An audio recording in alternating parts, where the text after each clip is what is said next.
10 গুণের নারীকে আল্লাহ তাআলা ভালোবাসেন। 10টি গুণ যে নারীর মাঝে আছে আল্লাহ তাআলা স্বয়ং তাদেরকে অনেক বেশি ভালোবাসেন। সে নারী কারা, কি কি গুণ তাদের মাঝে থাকতে হবে যে আল্লাহ ভালোবাসবেন, সেই গুণগুলো আজকে আমরা আমাদের তাফসীর প্রোগ্রামে জেনে যাব। ঠিক আছে ইনশাআল্লাহ। নাম্বার 1, যে গুণের নারীকে আল্লাহ তাআলা ভালোবাসেন তাদের মাঝে নাম্বার 1 হচ্ছে সেই নারী যে নারী অভিযোগ কম করে। যে নারী অভিযোগ কম করে তাকে আল্লাহ তাআলা ভালোবাসেন। অনেক মেয়ে দেখবেন অল্পতেই অভিযোগ শুরু হয়ে যায়।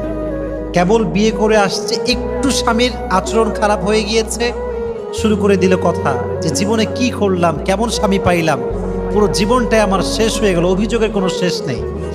আবার আছে অনেক ওয়াইফ এরকম দেখবেন যে স্বামী সারা জীবন খাওয়ায়, সারাটা জীবন দেয়, কোনো একদিন একটু কমতি হয়ে গেলে বলে যে তুমনে আজ তক মুঝে ক্যা দিয়া, কুছ ভি নেহি দিয়া। সারা জীবন দিলা কি আমার, সারা জীবন আমি না খেয়েই থাকলাম, কোন জামাটা দিলা ভালো জামা, এটা অভিযোগ করে। তো প্রথমত সে নারীকে আল্লাহ তাআলা অনেক ভালোবাসেন যে নারী অভিযোগ কম করে। আল্লাহ প্রত্যেকটা মা বোনকে অভিযোগ মুক্ত জীবন দান করুক, সকলেই পড়া আমিন।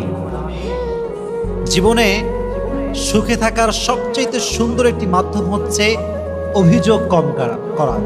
আল্লাহ আমাকে যা দিয়েছেন I am happy with that, I don't have any complain about that. আমার কোনো অবজেকশন নাই, আমার কোনো কমপ্লেইন নাই, আমার কোনো রিগ্রেট নাই, আমার কোনো আফসোস নাই। হোয়াট এভার আই হ্যাভ, আলহামদুলিল্লাহ উইথ দ্যাট। সকলেই বলেন আলহামদুলিল্লাহ।